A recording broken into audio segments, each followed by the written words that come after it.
$1,200. That's the number sitting on the dealership quote right now, and the service advisor is acting like you have no choice.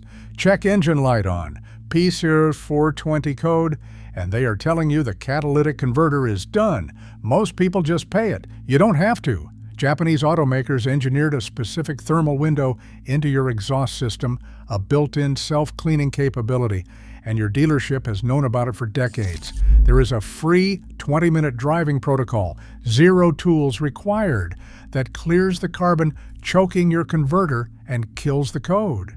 A new converter runs anywhere from $800 to $3,000 installed. This fix costs nothing. Here's the deal. Your catalytic converter isn't just a pipe. Buried inside that metal shell is a ceramic honeycomb coated with 3 precious metals: platinum, palladium, and rhodium. Those metals are the whole show. They trigger chemical reactions that grab toxic gases coming out of your engine and convert them into harmless carbon dioxide and water vapor before they hit the air. When your converter is healthy, it does this constantly, thousands of times per second, every single time you drive. The problem isn't the metals. The metals don't wear out. They get buried.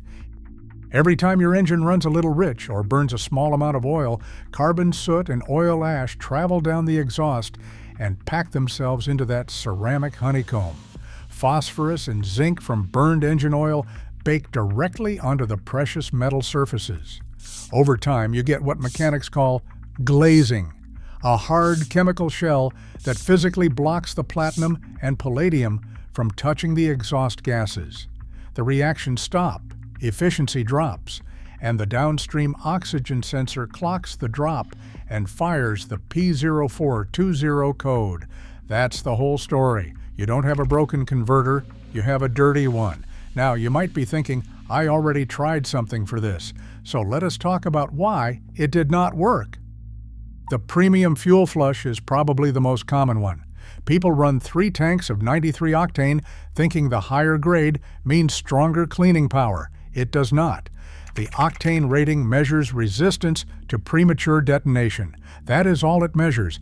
That fuel carries the exact same federally mandated detergent levels as regular fuel. It will not touch exhaust glazing. The Italian tune-up is a better instinct, but it only solves half the problem. You take it on the highway, hold the engine at high revolutions per minute to generate heat, and yes, loose surface soot burns off, but phosphorus and zinc bonds do not break from heat alone. And if the converter is already severely blocked, forcing a high exhaust volume through a choked pipe increases back pressure, and that can blow your exhaust manifold gaskets. You trade a P0420 for a much worse day.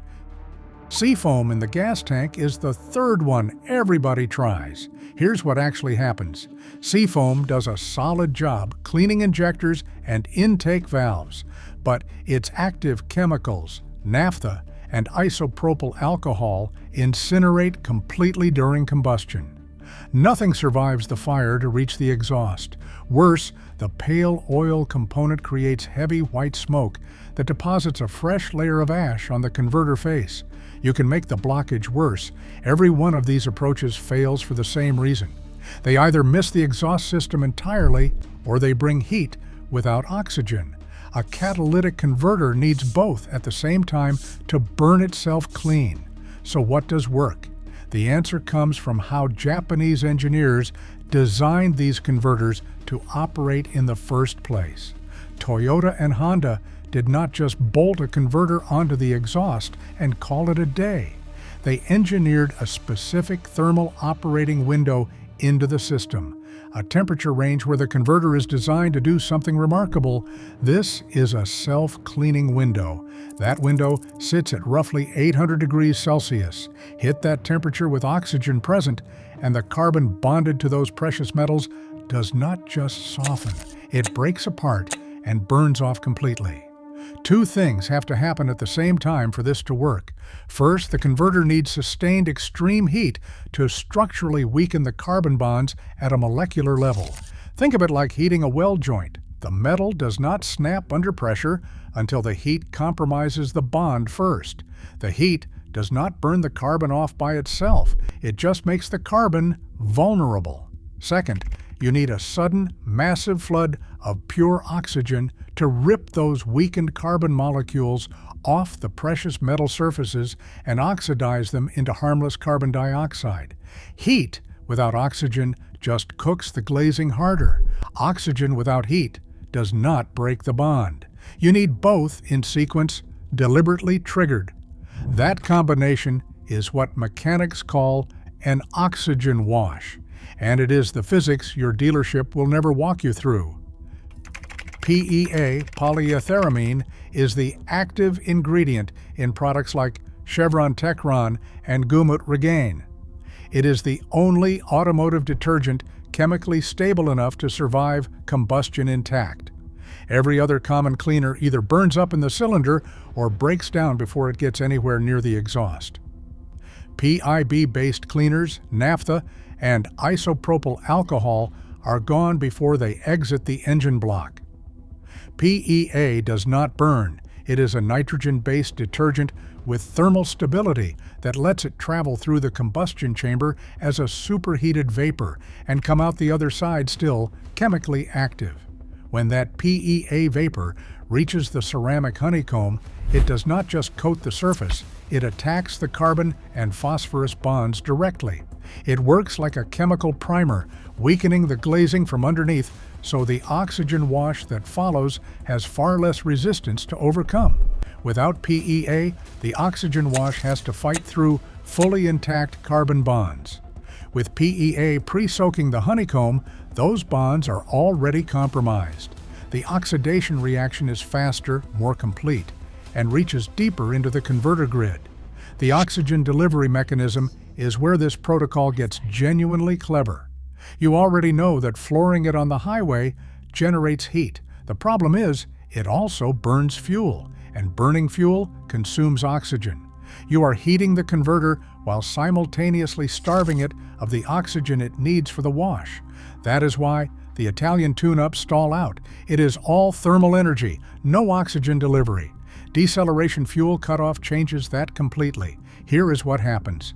When you are in gear at high RPM and you completely lift off the throttle, foot off the gas, transmission still engaged, modern engine management systems cut the fuel injectors off entirely. No fuel enters the cylinders at all. But the engine is still spinning fast, driven by the vehicle's momentum, so the pistons keep pumping. With no fuel to burn, the cylinders pull in nothing but fresh air and push it straight out through the exhaust valves. Your engine becomes a pure air pump, shoving cold, unburned oxygen directly into an exhaust manifold that is sitting at maximum temperature. That oxygen wave hits the superheated PEA weakened converter and spontaneous oxidation fires. The carbon molecules do not gradually flake off. They get stripped from the precious metal surfaces and convert to carbon dioxide in a reaction that takes seconds. The precious metals are exposed again. The downstream sensor sees efficiency climbing. The P0420 condition starts to clear. That is the full mechanism. Now here is exactly how to execute it.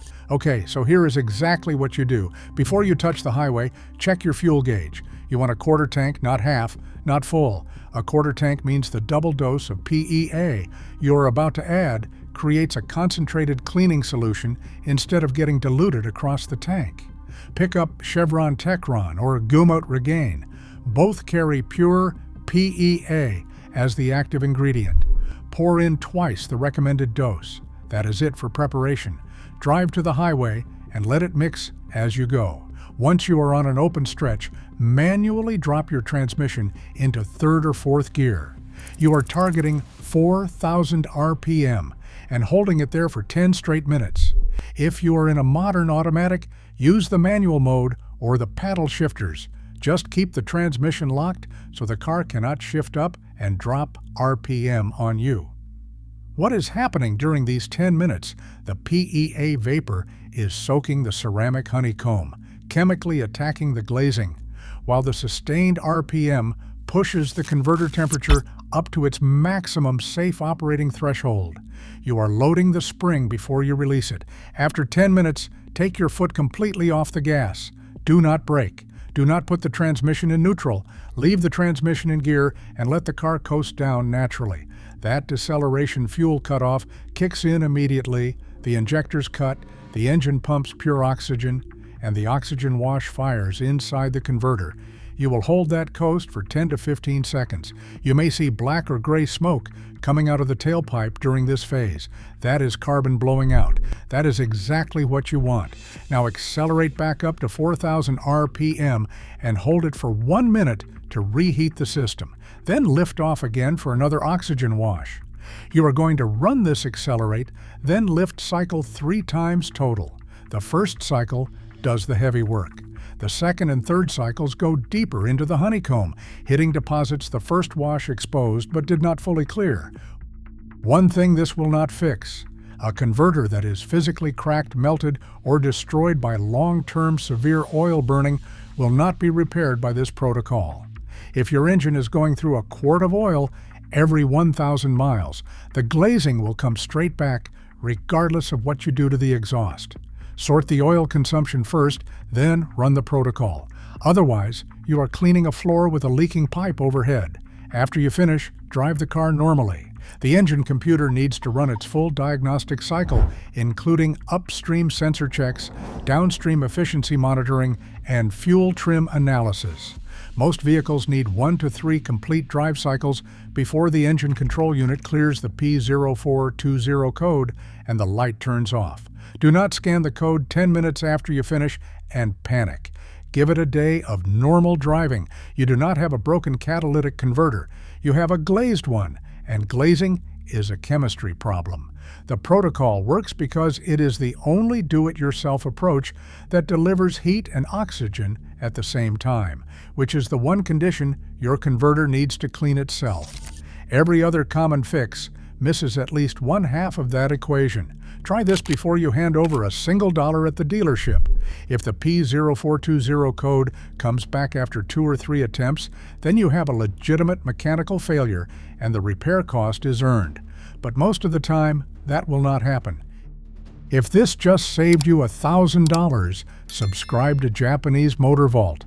We cover Japanese engineering details that your service advisor is not going to volunteer to tell you, and there is a lot more coming in the next video.